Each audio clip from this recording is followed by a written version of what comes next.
Welcome back to Conversations with Archbishop Kurtz. And do we have a treat for you today? We have a special guest, Mr. Jason Hall. Jason, for 5 years, has worked with the Catholic Conference of Kentucky, and the last 2 years as executive director. The first 3 years he was with Father Pat Delahanty. So Jason, thank you and welcome to this program. Absolutely. And what I neglected to say is your roots are in Owensboro, Kentucky. That's correct. And yes. I know you're proud of coming from Western Kentucky. Absolutely, very much so. Even though Frankfort is now your home. Yes, yeah. it is. Well, Jason, welcome to this program. Thank you. We appreciate that. A lot of people have heard Catholic Conference of Kentucky, but they don't really know too much about it. Just give us a little bit. If you were in an elevator and had to give a 15-second summary, how would you describe the Catholic Conference of Kentucky? Sure. The Catholic Conference is most simply the public policy voice of Kentucky's 4 Catholic bishops. We are in effect lobbyists on behalf of the church. I think for the most part, there is some kind of institutional lobbying that we do. The church is an institution, but for the most part, we are advancing the church's moral vision when it comes to the common good within public policy questions. And we are that voice, and particularly in Frankfort. Yeah, that's very good. And obviously, Commonwealth of Kentucky, Commonwealth means common good. Absolutely. And so it's good for us. We may be one of the only lobby groups, or I'll say advocacy groups, that aren't just concerned for our own institutional needs. We of course defend that, but in a special way, we are interested in the good of everybody, aren't we? That's right. Yeah.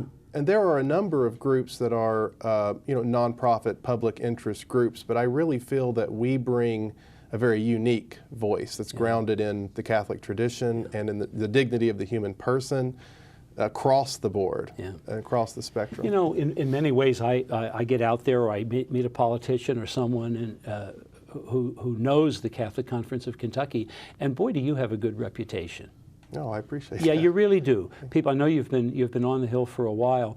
Tell us what attracted you to working for. We're grateful you did, by the way. But tell us what attracted you to become the executive director of the Catholic Conference. Well, first, let me say it's a great honor to be executive director of the Catholic Conference of Kentucky. I spent several years working with the Kentucky State Senate in one of the leadership offices.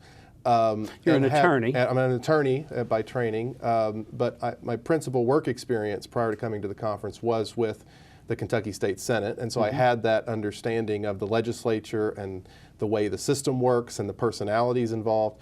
And then I went to seminary for a time with the Diocese of Lexington, and discerned that the priesthood was not my calling, but I had a strong desire to serve the church. And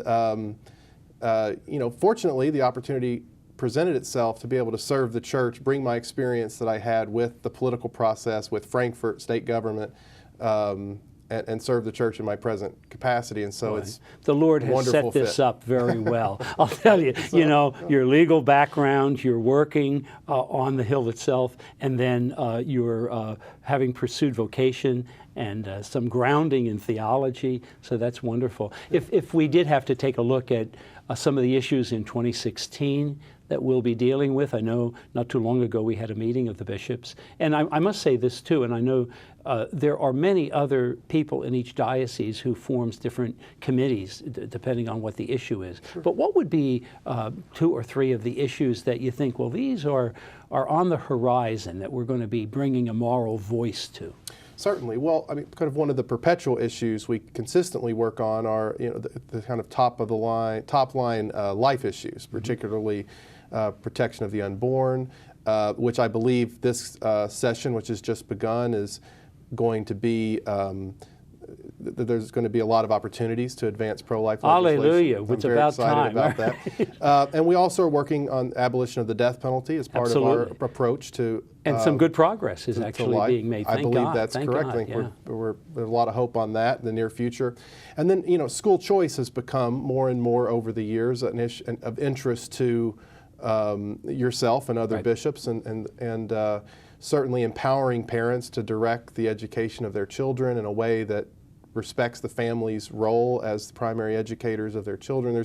many reasons and we're for that. participating with other groups. I mean, the Catholic Conference is interested, but Ed Choice is really a wider coalition, isn't it? Ed Choice Kentucky is a very broad coalition. It's growing. edchoiceky.org, I believe, is the website. Good. Hey, good ad. Yes. That's good. And you can find, and it might be actually .com, but I think it's. You can find there a lot of information. You know about what the we'll work of that do? I know coalition. you're going to talk about the Catholic Conference too. We'll make sure that on the screen Certainly is the accurate thing, because I do the same thing you do with .com and .org. Yeah.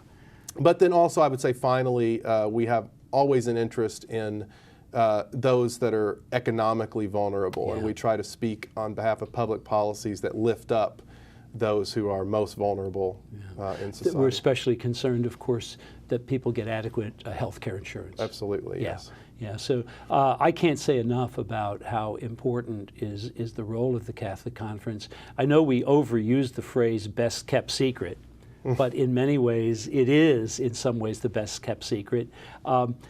Tell us a little bit, because I know the Catholics at the Capitol will be coming up next month, right? That's right, February the 9th. That's a good thing. Actually, that's a good thing for us to put on the screen also. Certainly. Who comes to Catholics at the Capitol? Well, it's open to all Catholics, or even, I guess, non-Catholics that want to attend. But we're doing this year a one-day event. There will be training in the morning, a discussion of issues, I would say, and a preparation to go to the Capitol and meet with your legislators. Those who attend will be able to meet. So there'll be with some their common legislators. opportunity for prayer, and maybe some bringing together and some education, and then people go off in the same day. And they're not sent. They're not sent. Just in blind. We help prepare them to be ready to speak and to have materials to take with them. And I think I remember from past ones there might be 3 issues, and there'll be talking points and background material. Yes. So anybody who's listening and wants to come, they'll receive some preparation. And of course, all of this is for their help. We don't tell people what to say or what to do, but we want their conscience to be informed. That's right.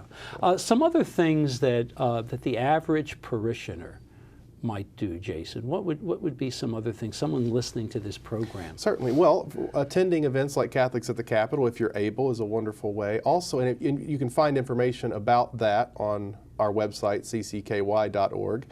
That is the right. That is the right. All right, I know that gonna... one very well. Right, ccky.org. And also on that website, you can sign up for our Faithful Citizen Advocate list. Oh. And on that list, that will kind of plug you into what we have going on. You'll receive emails from us with both action alerts on legislative issues to contact your legislator, but also information about events like Catholics That's at the Capitol. so helpful, because I don't know if people are like I am. I like to go to websites, but I think, well, gee, I was just there, and then I find it was 6 months. But this allows, if they sign up, what is it called again?